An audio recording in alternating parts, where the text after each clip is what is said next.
All right, hello and welcome everybody. I have something for you today about persuasion. Now, I found a video in my feed by a channel called Echo Chamberlain. It's about the what would I call it? I'd say it's about the current issue in the publishing industry with it being predominantly, a particular demographic, namely, specifically in the U.S. and the U.K.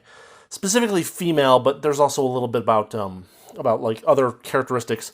Female, left leaning, blah blah blah blah blah. As you know, if the graphs that he showed are right, and he only flashed them up for like a couple of seconds at a time, it's like 70% or 80% of the publishing industry, is white, female, left leaning, blah blah blah blah blah. And this video is one of those things where I'm trying to offer some. I don't know what to call it, constructive criticism maybe, because this video I think is like almost a poster child for how not to be persuasive. So like let's start with an overview of some of the structural issues that I see with this video that make it less persuasive. Number one, dull, monotone, I assume New Zealand accent, mild New Zealand accent. He has an avatar of himself as like a kiwi bird, so I assume he's what do they call themselves? A kiwi, right? He kind of goes through his script at a very, what would you call it? Like a very monotone, dull, slow, consistent pace. There's no point where he stops to emphasize this is the data, these are the numbers, these are the percentages. And, there's no point at which he seems to speak passionately about anything that he's saying. This goes in with the structural issues that I have with his video content in that it's kind of like schizophrenic almost. There's like these constant cuts with like a lot of irrelevant stock footage and repetitive irrelevant stock footage.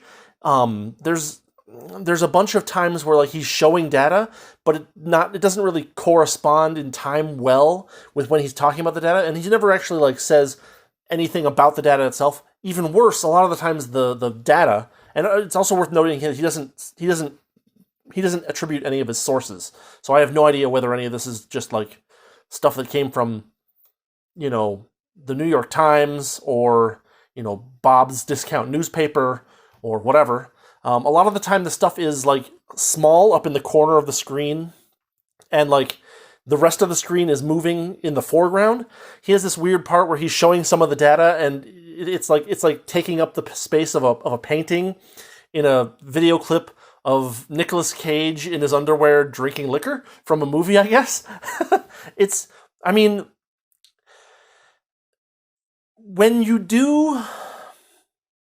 If you're gonna make ADHD visual content, if you're going to put, Minecraft parkour over a video, then everything that you care about better be in the audio, because if anyone's going to pay attention at all, the information is going to be in the audio, because they're going to close their eyes and say, I can't, I don't want to try to listen to this guy carefully make his points while watching bright flashing lights. These constantly moving visuals, and the fact that most of the visuals are irrelevant, but every once in a while, a relevant visual is put up with no warning or no like explanation, like, here is a graph of blah, here is a pie chart that explains blah. Instead, you've got like random stuff on the screen, and all of a sudden there's a chart from somewhere, you don't know where, so you can't go look it up. And he'll kind of maybe vaguely say something related to the visual data, but not in any like specific way. He'll just like, it'll say like 78%, but he'll say like, 7 out of 10 or 8 out of 10 or something like that. And so there's no real connection there. It causes a disconnect when you're watching it, that you either, first off, you're being discouraged from paying attention to the visuals because most of them are irrelevant. But then you're being discouraged from linking the visuals to the audio where they are relevant, which is another problem. So this is another thing that I think, from a structural perspective, makes the video less persuasive and more something that someone just puts on in the background. I looked at the comments, and it seemed like most of the people making the comments didn't even watch the video either, because most of them were just like spouting their own particular favorite, political doctrine or political slogan. If you're going to put in visuals that are useful and interesting, pause on them, talk about them, slow down, repeat some of the things that are in the visuals so that people know that this is important and you need to link what you're hearing with what you're seeing, and I'm helping you do that right now. This is one of those things that you have to do when you're, like, I've given scientific talks, right? And you don't necessarily put a script up on the screen, but you put bullet points and like plots and stuff like that, and you explain, you take your time and you talk about what's actually up on the screen. This is a chart of rubidium density as a function of time, as a function of temperature. We have several different plots. You can see that they vary from, the color, blue, they go, red, orange, yellow, green, blue, violet, right? Each of those traces is a separate temperature. We've observed rubidium density in the vacuum as a function of time for each different temperature. Stuff like that. The vertical axis is in parts per million. The horizontal axis is in seconds. That kind of thing. If you don't put all the text up on the video, that can be distracting too. But you do try to link them as much as possible so that people know that they should be looking for something when you're talking about it. So that's kind of the structural issues with this video. A lot of irrelevant video, constantly moving video, data in weird places in the video where it's in the background of the video so that you pay more attention to Nicolas Cage drinking or a puppet vomiting than you do to the actual data. There's no connection, or at least there's a very weak connection between the visuals and the audio part. There's no passion in the audio. And then there's no attribution of sources for where the data is coming from. So that said, there's also a problem with the argument itself. Let me try to summarize his thesis a little bit. Point 1, women have taken over publishing by choosing, since, say, 1996. He says that there was a writer's award that was started in 1996 and that it was necessary then. He doesn't explain why it was necessary. He says that there was a disparity between men and women getting published, but I note that, for instance, Harry Potter, the first one, got published in 1997. This was, it's not like it was preventing good fiction from being published. It may have just been that there was a lag in women getting into writing fiction for one reason or another.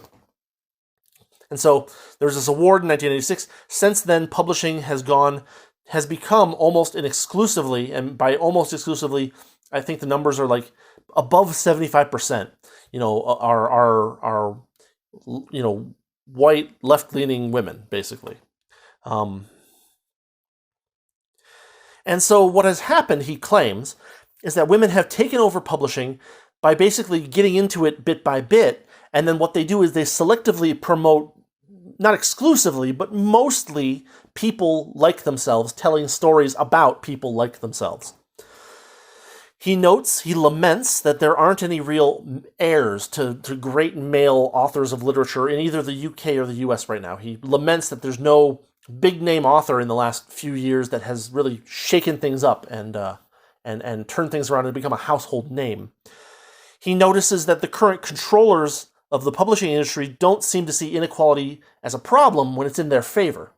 Now, this is a point that he's making that is pointing at a possible issue with their motivation, that they are basically nepotistic in such a way, and they don't see any problem with being nepotistic. That the principled position of, yes, there should, if there are very few women being published, we should help more women publish more, is a one-way street. He's making this point as part of his argument, right? And we're going to get back to that later.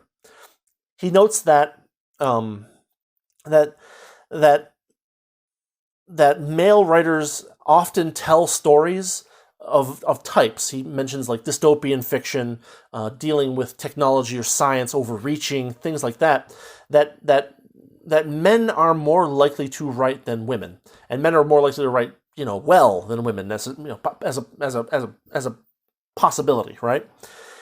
And he basically says that men have stories to tell as well, and so his conclusion is very strange, is that, and this is almost a quote, but I wrote it down. encourage and publish writers who handle masculine themes, and young boys and men will start wanting to write again. Which, as a conclusion, makes no sense because he's already argued about the nepotism of, white left-leaning women in the publishing industry. Simply telling them or imploring them to publish more men or more man-like fiction is likely to fall on deaf ears based on his own argument. Therefore, his conclusion should not point toward fixing the problem in traditional publishing where the problem has already become entrenched, right? What he should be pointing at is he should be pointing at, we need to create more publishing companies that handle male-oriented fiction, right? We need to encourage people to publish on their own. Those would be reasonable conclusions to come to from his argument. But his conclusion that just encourage and promote and publish is not a very good conclusion because it is literally directed at the people he's already said are not listening. It's also worth noting that this is a very surface level look at things. He's got a couple of pie charts of publishing industry employee demographics, from general employees to executives kind of thing. He has two or three plots, each has 3 or 4 pie charts or something like that. And yet there's no exploration of the wider reasons why say market forces are not being able to correct this problem if it is a problem, right? You could go into explorations of, well, men are not reading books as much as they are consuming other types of media. That would be a reasonable thing to explore, but it's not in this video. And in fact, there might be a good case to be made that there's some kind of government interference that is promoting this kind of requirement in the publishing industry, as opposed to, a more free market situation. Who knows? Yeah. I mean, this is one of those videos where I'm inclined to mostly agree with the argument. I think the conclusion is completely impotent. Is not wrong, but I mean, because it'd be great if they would say, oh yeah, let's publish, people based on merit and not based on, their genitalia, right? But he's already made the point that that's not likely to happen because it's a nepotistic system that's self-fulfilling. I think that, if you're going to, from the perspective of criticism, I would say that what you need to do is you need to make sure that your conclusion takes into account all the different arguments that you've made supporting that conclusion. If you make points that don't support your conclusion, or points that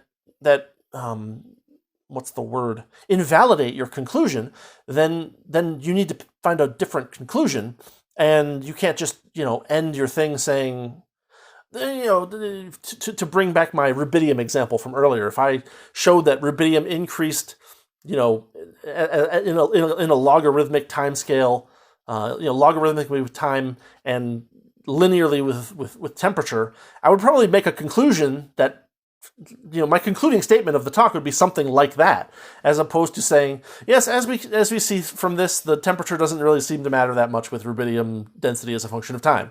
Well, people would get up and they'd say, that's not what your plot says, right? So this is one of those things where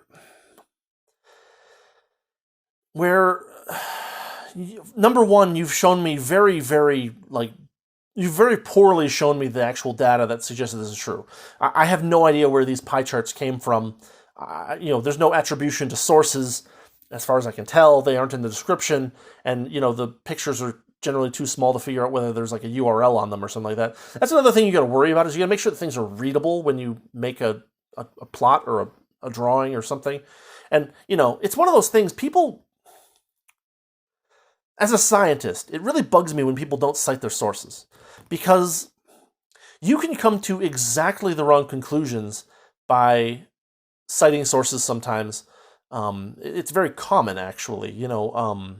There are plenty of examples of I don't know if anyone's aware of this, but there used to be this podcast called Contra Krugman, where Tom Woods and Bob Murphy would look at the most recent, or one of the most recent, like Paul Krugman New York Times segments, and kind of poke at the economic arguments in it. And one of the problems they would often find is that Krugman would quote a source, cite a source, put a link in there.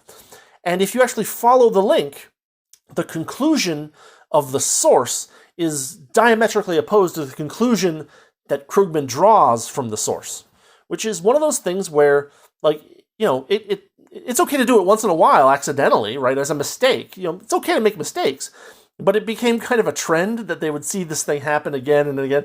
Hey, Tom, by the way, did you follow the link? No, Bob, I didn't follow the link. Tell me what happened with the link. Yeah. It's kind of painful to get a video like this and be like, well, number one, your voice is just not like hypnotic is the wrong word, but like soporific, I think, is the word. It's sleep inducing, right? Your voice is soporific. Your visuals are disconnected from your voice, leading me to want to close my eyes so that I can listen to what you're saying. And then you make a bunch of points, and then a conclusion that directly contradicts more than one of your points. Structuring these things is hard. I'm not going to deny that this is a difficult thing to do and to do well, right? Like, maybe the rest of this guy's videos are amazing. But at the same time, I would say this one definitely could use a little bit more, let's just say, editing, because most of the argument points are pretty reasonable. It's a little shallow, right? Like, he doesn't talk about, like, market forces and how they're affecting, or even, like, government regulations and how they're affecting the composition of publishing agencies and maybe causing some of this stuff to be self-fulfilling or self-propagating. And then his conclusion doesn't follow from his arguments, which is the main problem. So, yeah, it's one of those things where it could be a good video if it dug a little bit deeper, attributed its sources, and, was more careful with its conclusions. But it's also kind of a poster child for what not to do in its current state as of this speaking. I don't know. Maybe I don't know how much ego searching this guy does, but if he does, he might take the video down or replace it or something. Who knows? I'll put a link in the description so you can watch it for yourself and see what I mean. Watch carefully for the visuals. They're going to be mostly irrelevant, but then occasionally a part of the image will be relevant, and you'll be like, wait, okay, I gotta see this, and then it'll be gone before you can really pay much attention to it. And then you'll notice that what he's saying with the image up is loosely related to what's on the image, but not connecting them in any direct way, and then you go back to your irrelevant images. It's one of those things that people nowadays seem to have this problem with, like, attention span.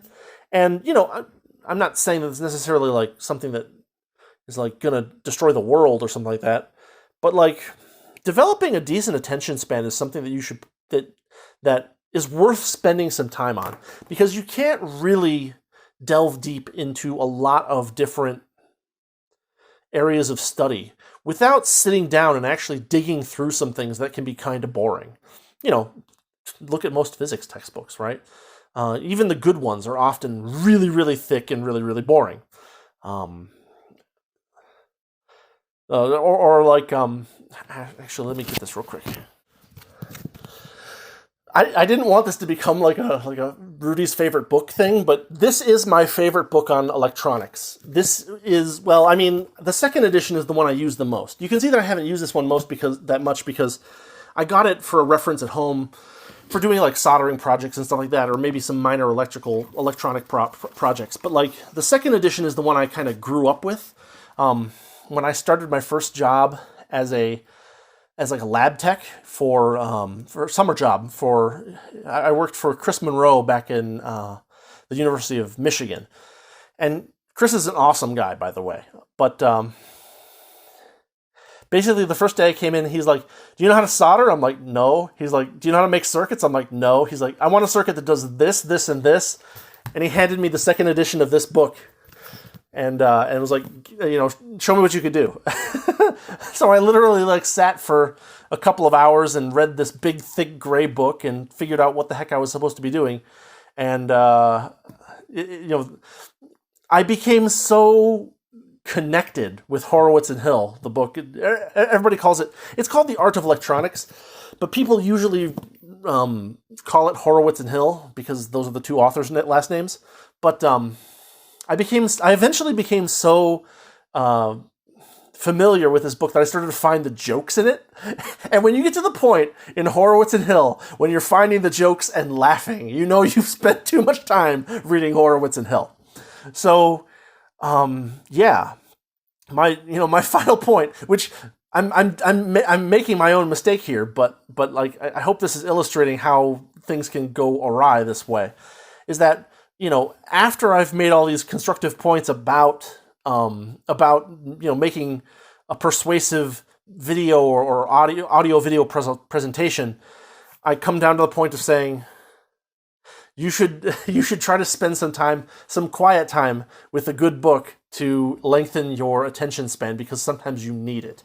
And I guess this is tangentially related, but the idea of having these constant videos that are just constantly showing Minecraft parkour or Super Meat Boy play footage are not helping extend your attention span.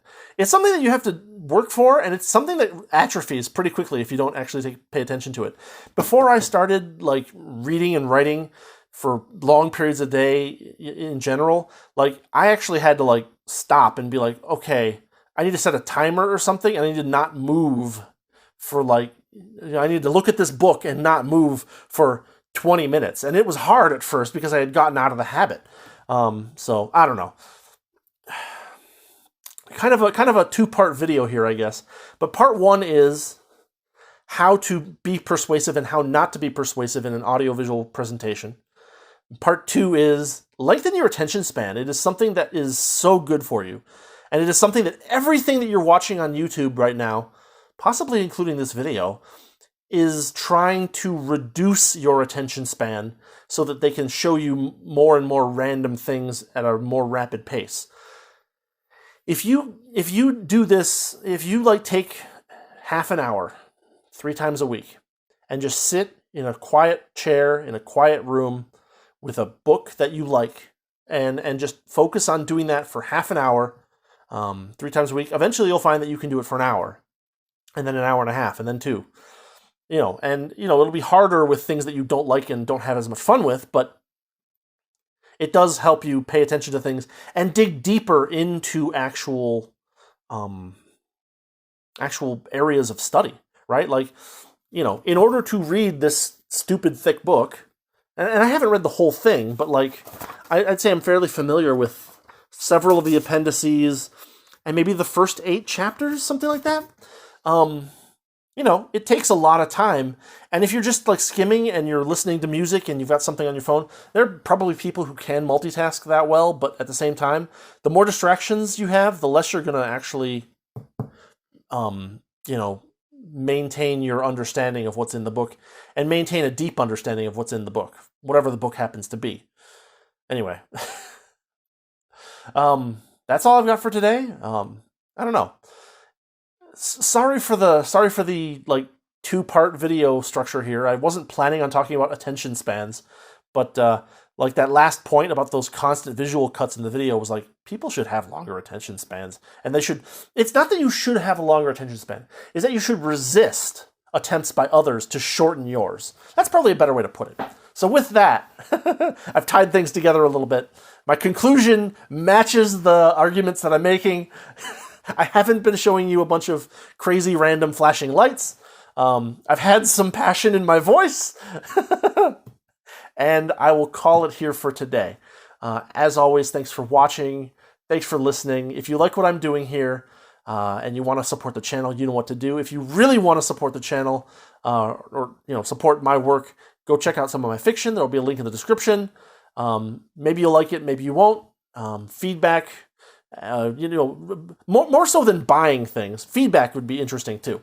So yeah, see you tomorrow. I think I'll be talking about the advantages of smaller stakes in stories, because, well, in the same way that I did my defense of shorter fiction yesterday, I think that lower stakes need to be pointed at, and more people need to try to have some low stakes in their stories. as opposed to everything being the end of the world. And I'm going to explain why tomorrow. So once again, see you later. Have a good day, and I'll see you next time.